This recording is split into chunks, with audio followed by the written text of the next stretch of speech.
Testing. There you Okay, are. this works. And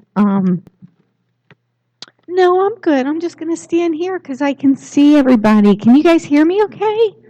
Yeah, good. Ah, thank you for being here and good morning. Wow. And thank you, Sharon and the Spirit Band. Thank you Thank you. Beautiful. Beautiful. very much. So the theme for 2026 is open at the top. So I think of when I'm driving in my car and I open my sunroof and I look up and I see things that I can't see if I'm not Driving. looking up. You know, I trust that things are okay. I don't do it for very long. And the theme for January is ancestral wisdom, new thought. Today's message is on divine mind and maple sugar. I'm sure we're going to learn more. So Ernest Holmes, in the Introduction to Science of Mind, describes divine mind and our relationship to it. The study of science of mind is a study of first cause, spirit, mind, or that invisible essence. That ultimate stuff and intelligence from which everything comes.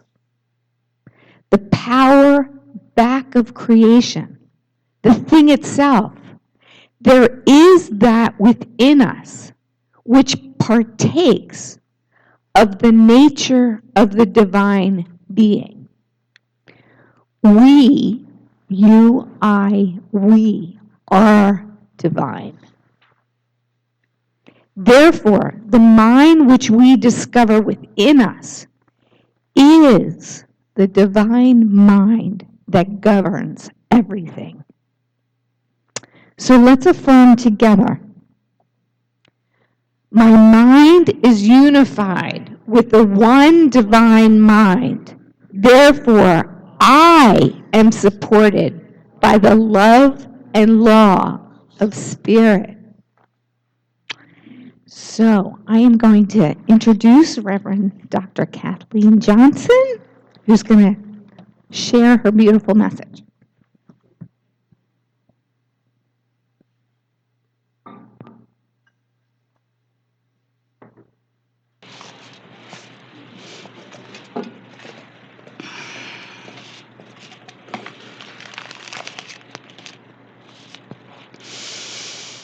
Let's breathe. Thank you so much, Jen. I love the way Jen slows down to allow us to absorb it. Yeah. So we begin the year by tuning back into the deep principles of this beautiful spiritual teaching that Ernest Holmes has passed down to us, and realizing that he was inspired by others too. Ancient wisdom and also all of the New Thought writers of the time. So when we're talking about this concept of open at the top, what Ernest Holmes meant by that is that because the universe is ever evolving, which reflects the nature of the one divine mind, we are designed to continue to evolve and unfold in consciousness as we move through our spiritual journey. It's not like, okay, I'm enlightened and I'm done, but there's a continuous unfolding process of more peace, more joy, more wisdom, more intelligence, all of those qualities of the divine becoming a more beneficial presence as we align with the truth of our being. And so while he encouraged us to stay rooted in spiritual principles, he also emphasizes being curious, being teachable, being receptive to greater illumination, to new ideas, new visions, new possibilities. So ever aware of and available to newness. Now, what's next? What's next in my experience? What am I being called to create? Or to what's inspiring me right now? What are the new possibilities for my life? So this month then, where we honor ancestral wisdom, that goes way back to ancient times, and I think about not only Native American wisdom, but the wisdom that was brought through the Vedas and all of the different ways that spiritual wisdom has come forth.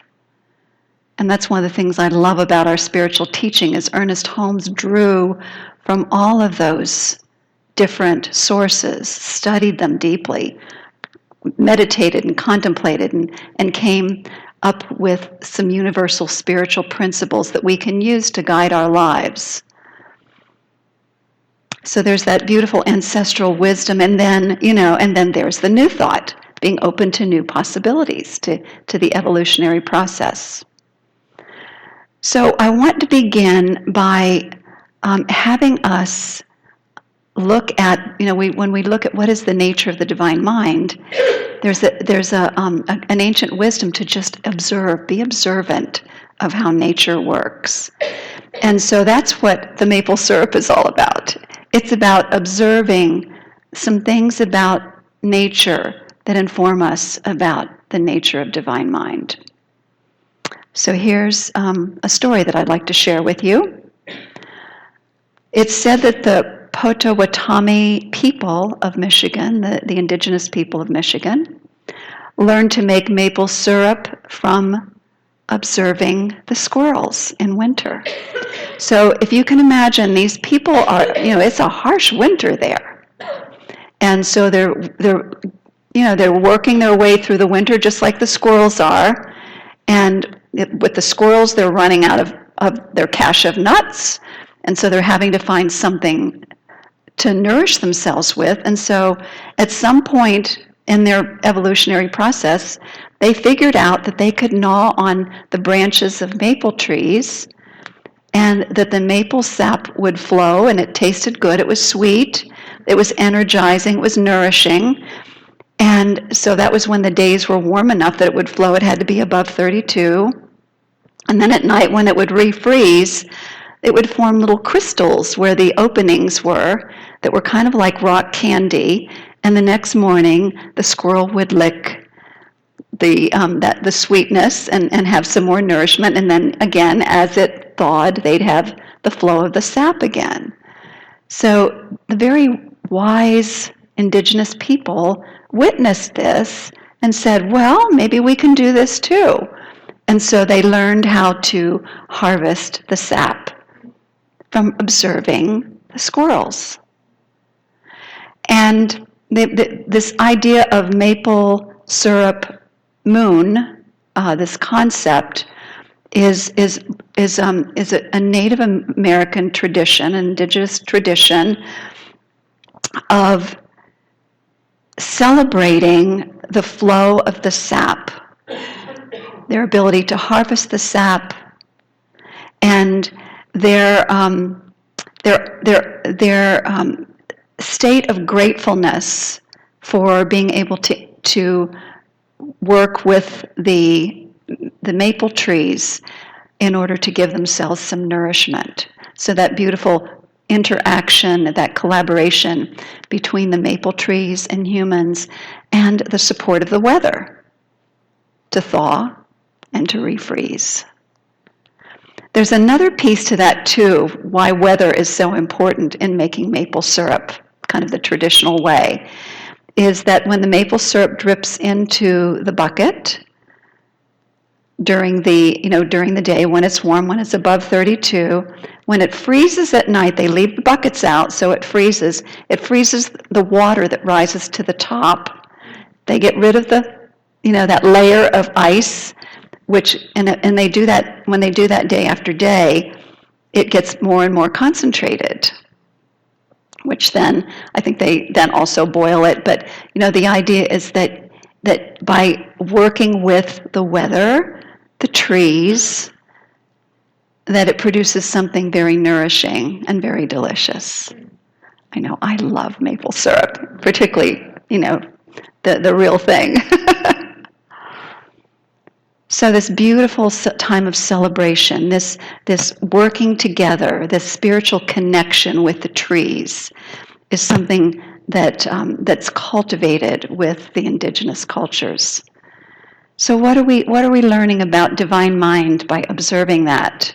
And that's what we're going to be talking about today. The first thing I wanted to start with is the introductory chapter of Science of Mind. So here's one of the copies of Science of Mind that I have. I actually have this one, and I have a hard copy. The hard copy is falling apart. Otherwise, I would have brought it with me today. But I've been with several other people, Ami and Candace and Mary Kegelman. We've been doing something that's called the Science of Mind textbook in 1 year, where you just read something, a little passage each time. And the interesting thing is today, which is January 4th, it's page 25.1 through 26.5. Well, that's the very introductory chapter that's called The Thing Itself. And and why did Ernest Holmes call the divine the thing itself? Some of you probably know already, is that in the day when he was teaching these principles, people would say, you know what, I'm kind of done with the concept of God, a God out there somewhere with a white beard, and I'm kind of done with that, and I want something more expansive. And he said, well, you can call it spirit, you can call it universal mind, you can call it first causation, you can call it, he gave people different things, or you can call it the thing itself. So there's a little bit of humor that's in there, but the thing itself. So this presence, which is, because it's all-encompassing, I'm saying it, you could also call it he or she. It's really up to you. It's a very personal relationship that you have with the divine. And that's what I love about our teachings, is it encourages you to use words that work for you when you are speaking of the divine presence. So the first chapter in Science of Mind, this introductory chapter, talks about the nature of the one mind, that it is omnipresence, omnipotence, omniscience. It's present everywhere in its fullness, the presence of intelligence, love, peace, joy, all of those various concepts. And that we partake of that divine nature. We are individualizations of that one presence, which is why we are divine by nature. There's a wholeness, a completeness, and a perfection in our spiritual nature that's maybe gotten covered over by some false beliefs, some limiting ideas of who we are and what life is. And that's what our journey is to uncover that and to open to that wholeness and that who we are. So as divine beings, as we think, as we set intentions, as we feel, we are seeding the universal law of mind, the universal mind of God, a creative medium that surrounds us and responds to that, and then paves the way with synchronicities and all kinds of other things, paves the way for us to experience those intentions that we have planted.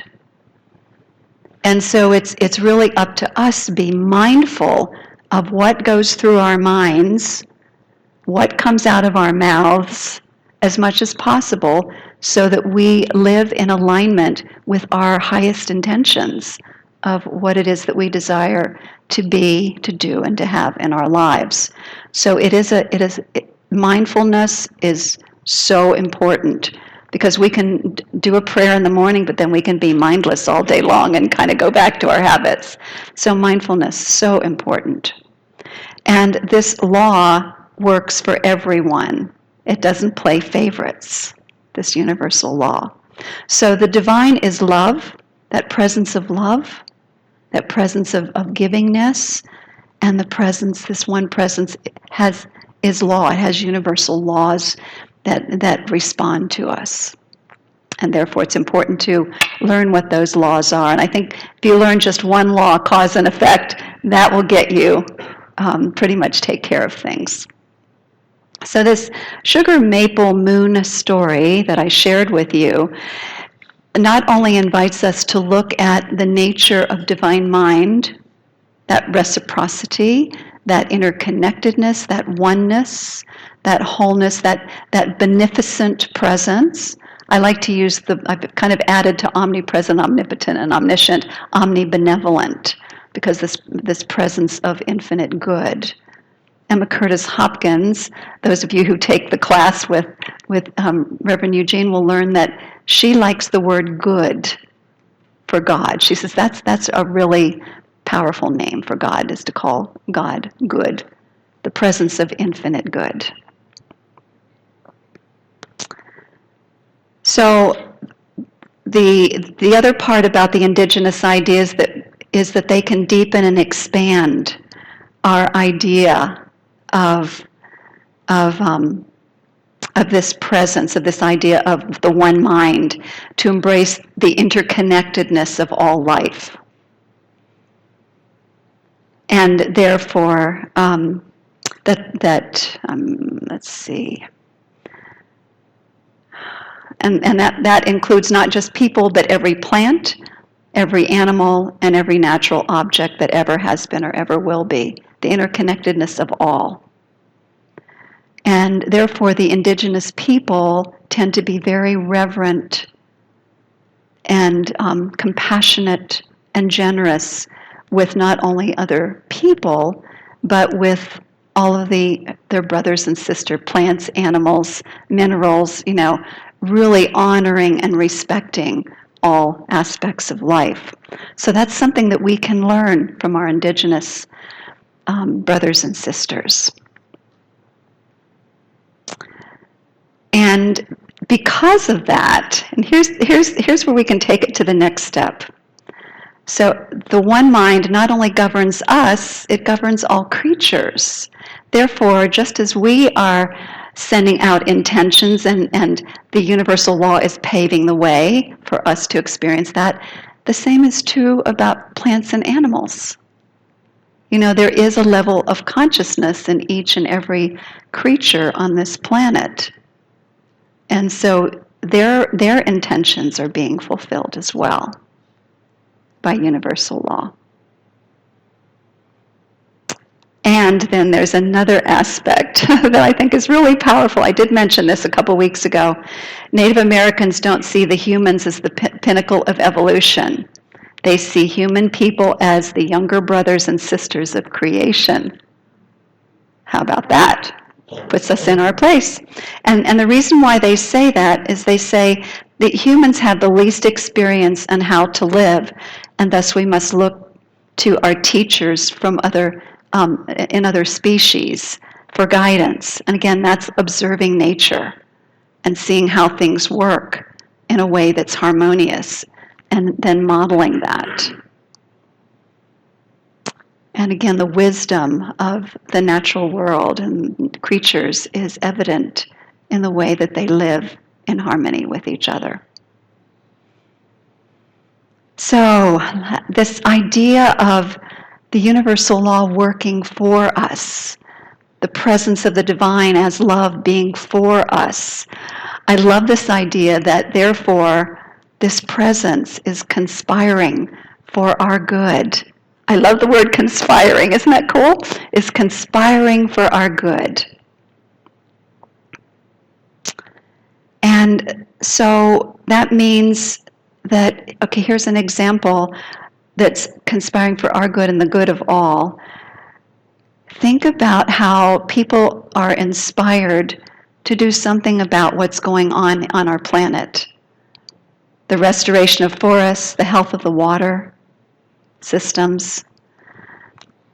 And so this week, I really would like you to consider asking yourself, how is the universe conspiring for the highest good of not only me, but of all life? And to start observing how is the universe conspiring for the good of all, not only myself, but all creatures around me. Take a moment, turn within, and ask yourself, contemplate, how is the universe conspiring for the highest good of all life right now? A moment of silence.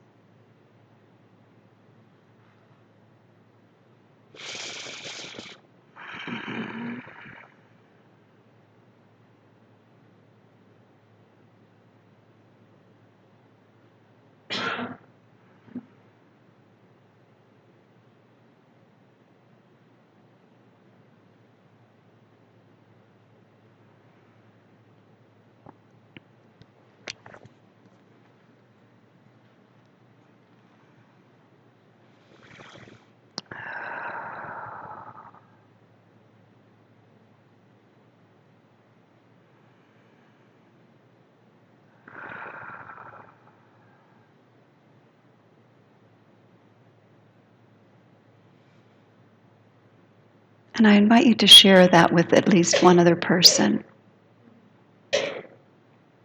What are you noticing? How is the universe conspiring for all life? And you can maybe think of one particular aspect of life.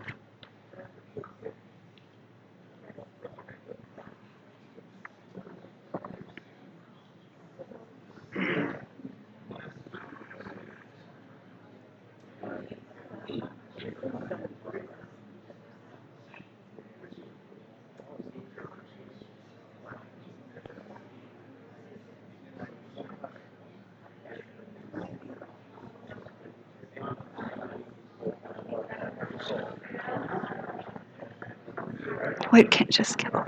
What's that?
All right.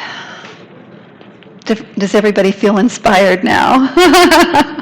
It's interesting. The thing that came to my mind was the microscopic organisms that seemingly just showed up that can eat plastic. Yeah. Right? Yeah. So many examples of the wisdom and the intelligence of nature to take care of issues and our part in it as part of nature. All right, my friends, so here's some other ideas of things you can do. I mean, think about other things you can do, not only to be open to the wisdom of other species by observing, but also to be a channel of good and support for other creatures. So, bird feeders, support the birds. What else? The milkweed, planting milkweed seeds to support the endangered monarch butterflies. And, just see what else that you come up with this week. Learn how to walk a dog. A lot of people don't know how to walk a dog. Oh, learn how to walk a dog properly. Let him stop and smell. Let them stop and smell. All right. Beautiful. Thank you, Dwayne. All right, my friends. So let's turn within in prayer and in great celebration and gratitude for the wisdom of nature, which is a beautiful reflection of the one universal mind of the divine. And our ability and intelligence to observe, to witness, and to learn, like the Indigenous people learned from the squirrels. Knowing that we have that ability not only to learn, but then to share with all others, all other species, other people, the wisdom and the gifts that we have, the inspirations. So in this beautiful, participating in this law of circulation, this law of reciprocity, this giving and receiving,